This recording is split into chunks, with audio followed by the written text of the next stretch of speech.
Bonjour à tous, bienvenue dans cette nouvelle vidéo. Aujourd'hui, je retrouve les poissons pour leur lecture du mois d'octobre. Comme j'ai dit au signe précédent, comme je suis très en retard pour vous, je vous ferai vos tirages de novembre en premier dès la semaine prochaine.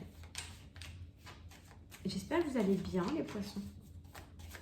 On va voir ce qui se passe pour vous au niveau professionnel et sentimental. N'hésitez pas à aller voir vos signes, vos ascendants et vos signes lunaires pour avoir plus d'informations. C'est toujours bien. Allez, c'est parti. Qu'est-ce qu'on a pour vous? Les poissons. Les poissons octobre.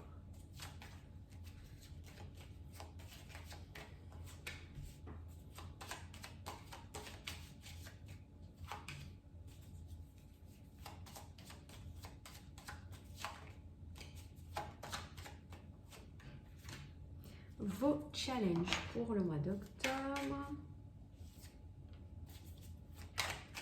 Allez, challenge au niveau sentimental. J'en ai deux. Allez, je les prends. Les conseils, les indications pour le plan, le plan professionnel. Le plan sentimental avec les anges de l'amour, ça va nous donner quoi?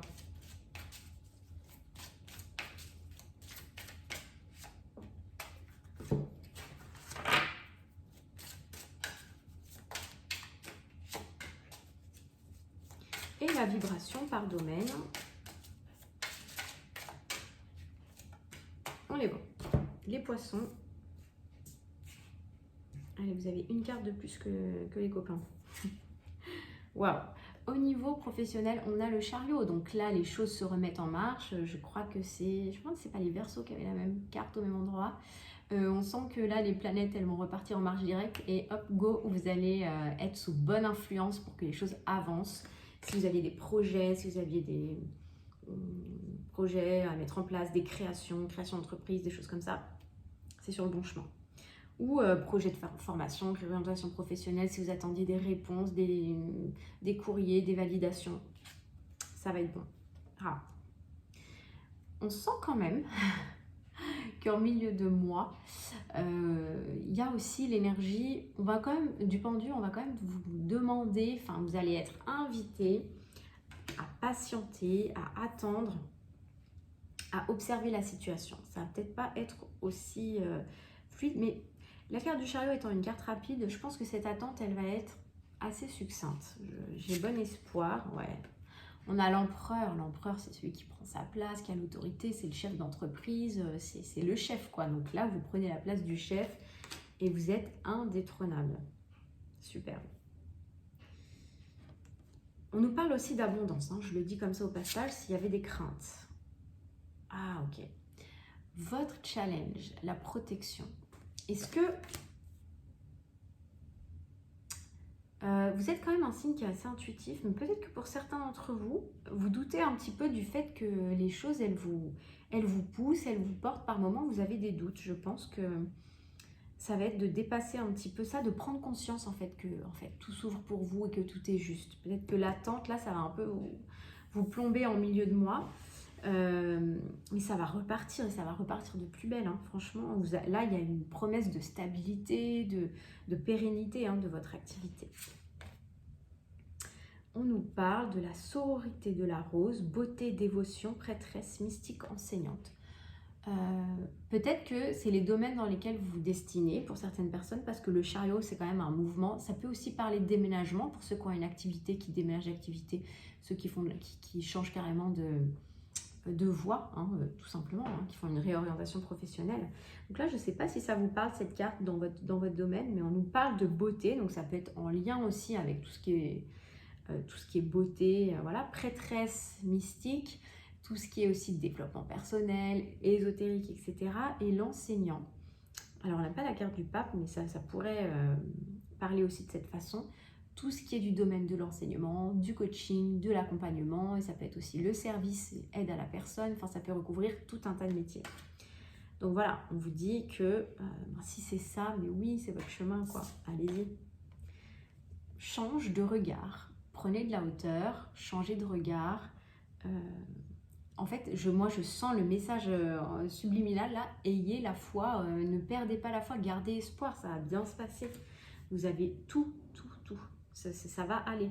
Ce que je sens aussi, c'est malgré les ralentissements apparents, ne vous découragez pas, ça repart derrière, c'est pas grave, c'est juste momentané, ça va passer. S'il y a des petites difficultés, des petits imprévus, ça va passer, c'est pas grave. Au niveau relationnel, on a l'énergie du jugement. Est-ce qu'il y a des prises de conscience sur le plan relationnel, sur le plan sentimental? Pour ceux qui sont en couple, peut-être une nouvelle vision de votre couple, des aspects que vous n'aviez pas vus. Voilà, comme si vous changez d'angle de vue, vous voyez les choses un petit peu différemment et vous avez des prises de conscience, des révélations. Et vous êtes dans le... Ah, on va voir les cartes qui suivent, mais j'ai l'impression que vous êtes quand même en recherche d'autres choses, de plus élévateur, de plus épanouissant. Ah bah oui. On a la maison de Dieu en milieu de tirage, donc autant vous dire que là, ça va être la surprise. Alors je ne sais pas si c'est vous qui mettez un coup de pied dans la tour ou si c'est la tour qui s'effondre sous vos yeux et que vous n'y attendiez pas.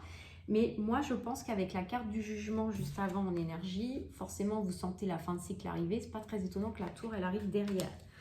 Il y a quand même quelque chose qui ne vous convient pas. En tout cas, si vous êtes surpris par la situation, dites-vous bien que c'est un mal pour un bien. Cette tour-là, elle est toujours vue de manière, voilà, c'est le côté un peu fataliste. Moi, je ne le vois pas comme ça, je le vois vraiment comme la bénédiction, le cadeau divin, quoi. Bon, c'est le cadeau déguisé parce qu'en général, que ça bouleverse tout, on s'en passerait bien. Parce qu'on aime bien notre zone de confort inconfortable, mais il y a forcément quelque chose derrière. Bah oui, il y a de la stabilité, il y a du sens, il y a de la spiritualité, il y a du développement personnel, il y a de l'élévation. Voilà, vous êtes en quête de ça. Vous me direz dans les commentaires si ça vous parle, mais je pense que pour vous, les poissons, vous êtes sur une fin de cycle au niveau relationnel et peut-être que ça peut être je ne sais pas, j'ai pas toutes les cartes, c'est général, ça peut être un renouveau au sein de la relation. Mais en tout cas, vous n'allez pas vous satisfaire de ce que vous avez actuellement. C'est comme si vous aviez, ok, vous avez fait le tour de la question maintenant, et puis quoi? Qu'est-ce que, voilà, ok. Puis on s'arrête là, il y a quelque chose d'autre, on peut s'apporter autre chose, ou alors on tourne en rond, on n'évolue pas. Vous êtes en quête d'évolution, de sens, de spiritualité, etc. On dépasse quoi? Ah oui, challenge, c'est ça, c'est accepter votre élévation. C'est que peut-être que la personne qui est dans votre vie, elle ne suit pas votre évolution et puis que vous vous sentez freiné et puis ben là, vous êtes un peu au carrefour de votre vie, quoi. Challenge, c'est de comprendre que c'est une réussite, que vous allez vers votre chemin, vers votre réussite, vers votre épanouissement, vers aussi peut-être que c'est peut-être en lien avec votre domaine professionnel parce que c'est aussi l'abondance financière, peut-être que c'est en lien, ce développement, avec votre activité professionnelle. Et donc, ça va de pair. Vous ne pouvez pas évoluer, vous expandre au niveau professionnel si au niveau relationnel, ça ne suit pas. Ouais, on vous dit qu'il y a de la codépendance. Peut-être que vous n'êtes plus en couple pour les bonnes raisons, que vous avez des attachements qui sont peut-être un peu plus matériels, ou peut-être que vous avez de la culpabilité à laisser une personne parce qu'elle est quand même gentille. Et puis, voilà. On vous parle, les dépendances affectent votre vie amoureuse. L'idée aussi, c'est que si vous restez dans des situations parce que vous n'osez pas les quitter, vous fermez la porte aux opportunités, à ce qui vous attend derrière dans l'énergie. Et là, le message subliminal, on va aller voir la dernière carte des conseils, mais c'est que peut-être que là, vous êtes dans une fin de cycle et que il faut aller jusqu'au bout de acter cette fin de cycle pour pouvoir attirer à vous la prochaine expérience. Bah ouais. Vous devez être, voilà, rechercher la paix. Donc, dans quelle situation vous vous sentez en paix? Par extension, dans quelle situation vous ne vous sentez pas en paix? Vous vous sentez un peu obligé, stressé, pas à votre place. Donc là, ce qui doit vous guider, c'est votre paix intérieure. Idéalement, si vous n'aviez pas tous ces attachements, toutes ces codépendances, cette culpabilité, le poids de je ne sais quoi, vous feriez quoi? Quelle décision vous prendriez? Eh bien, c'est votre cœur qui parle, donc c'est écoutez votre cœur. Voilà, tout simplement les poissons. Vous me direz en commentaire si ça vous parle, j'aime bien savoir si ça fait écho, si ça résonne pour vous.